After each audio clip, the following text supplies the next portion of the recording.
Hello friends, मैं आप लोगों को BSc first year Chhatrapati Sahu ji Maharaj का सिलेबस पढ़ा रही थी।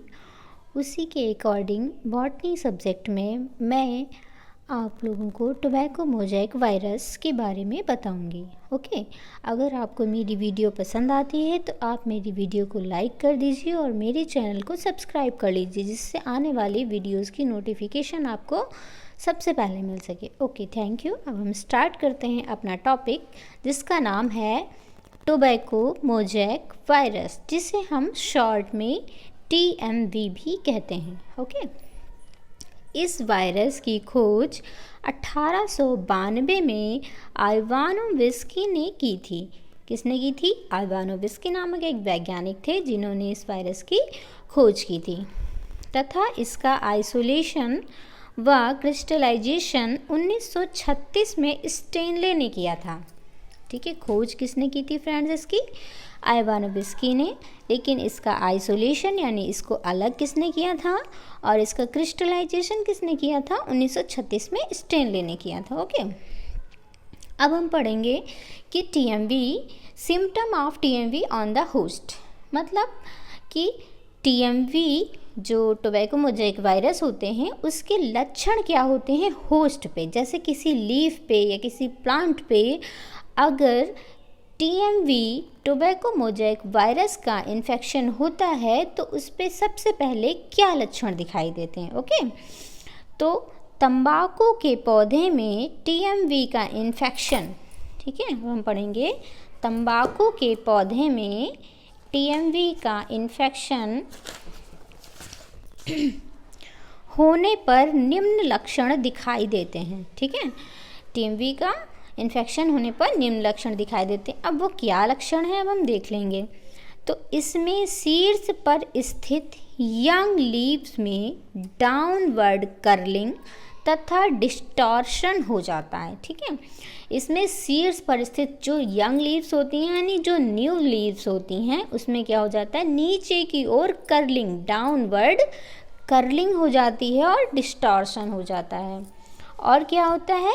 इन्फेक्टेड प्लांट की ग्रोथ स्टंटेड हो जाती है। मतलब जो इन्फेक्टेड प्लांट होता है यानी ऐसा प्लांट जिस पे TMV वायरस का इन्फेक्शन होता है उसकी ग्रोथ रुक जाती है। उसकी ग्रोथ क्या होती है? रुक जाती है। ओके, पत्ती की ऊपरी सतह पर हरे रंग के बड़े धब्बे दिखाई देते हैं जो बाद में अनियमित फफोलेदार क्षेत्रों के रूप में विकसित हो जाते हैं। ओके, तो पत्ती की जो ऊपरी सतह होती हैं जिसे हम देखते हैं उस पे क्या होते हैं? बड़े धब्बे दिखाई देते हैं जो किस कलर के होते हैं? ग्रीन कलर के होते हैं, जो बाद में क्या हो जाते हैं? अनियमित फफोलेदार, यानी फफोलेदार ऐसा लगता है कि यहाँ पे कुछ फूल गया है, फफोला टाइप से बन गया, उसके रूप में विकसित हो जाते हैं। और पत्ती के जो ऊतक होते हैं वो क्लोरोटिक हो जाते हैं। ठीक है, यानी इसको हिंदी में कहते हैं क्लोरोटिक को हरिमहीनता, यानी पत्ती के जो टिश्यू होते हैं, ऊतक होते हैं, उनमें हरिमहीनता हो जाती है। ठीक है, मतलब वो हमें ग्रीन नहीं दिखाई देते, ऐसा लगता है कि इनका कलर उड़ गया है। ठीक है, अब हम क्या पढ़ेंगे? सोर्स ऑफ इन्फेक्शन, मतलब कि इन्फेक्शन का क्या सोर्स होता है, किसके थ्रू इन्फेक्शन फैल सकता है। ठीक है, तो TMV के इन्फेक्शन का मुख्य स्रोत डिब्रीज तथा बीज हैं। डिब्रीज मीन्स क्या होता है फ्रेंड्स? डिब्रीज मीन्स होता है मिट्टी में दबे हुए, जैसे कि पेड़ों से जो पत्तियां झड़ जाती हैं वो मिट्टी में दब जाती हैं, और जड़ों के नीचे जो मिट्टी होती है, ठीक है, वो सब क्या होती है? डिब्रीज होती है। कभी कभी श्रमिकों के हाथों से भी वायरस का ट्रांसमिशन होता है। अब देखिए कैसे हो सकता है। जैसे कि कोई पत्ती है, उसमें TMV का इन्फेक्शन है, और जब वो ज़मीन में गिरी तो वो वायरल कहाँ पहुँच गए? वो वायरसेस कहाँ पहुँच गए? मिट्टी में। और उसी मिट्टी में जब कोई नया पौधा लगाया गया तो क्या हो गया? उस नए पौधे को संक्रमण हो गया, यानी वो वायरस से इन्फेक्टेड हो गया। ठीक है, तो क्या हो गया? मिट्टी के थ्रू उसका ट्रांसमिशन हो गया, यानी एक पौधे से दूसरे पौधे में वायरस का संचरण हो गया।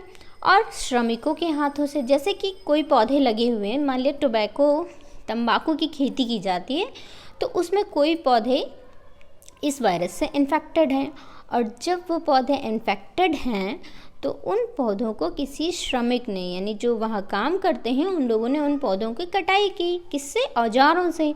और उन्हीं औजारों से नए पौधों की कटाई की जो कि इन्फेक्टेड नहीं हैं, तो उनके थ्रू उनमें क्या हो गई?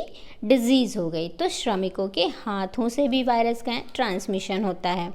अकॉर्डिंग टू जॉनसन एक वैज्ञानिक हैं जिनके अनुसार 67% सिगार, 62% हुक्के के तंबाकू और 11% सिगरेट वायरस युक्त होते हैं। ठीक है।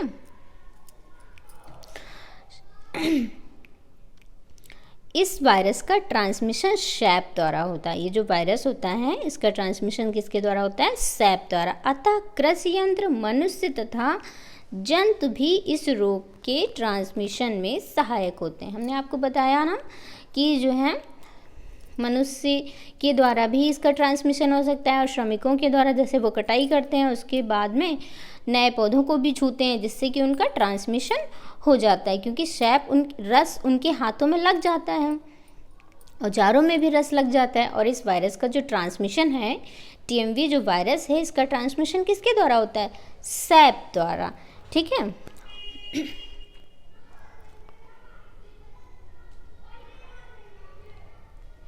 माइक्रोसाइफोनेसोलेनिफोली और माइक्रोस्यूडोसोलेनाई आदि कुछ कीट भी इस वायरस के ट्रांसमिशन में सहायक हैं। इस वायरस के ट्रांसमिशन में सहायक हैं, यानी आदि कुछ कीटों के द्वारा भी इस वायरस का ट्रांसमिशन होता है। ओके। अब हम पढ़ेंगे इस वायरस का स्ट्रक्चर, यानी ये वायरस होता कैसा है। तो टीएमवी दीर्घ, पतली तथा बेलनाकार संरचनाएं हैं। कैसी संरचनाएं हैं? दीर्घ, पतली और बेलनाकार। बाउडन एंड पेरी के अनुसार, बाउडन और पेरी कौन थे? एक वैज्ञानिक थे।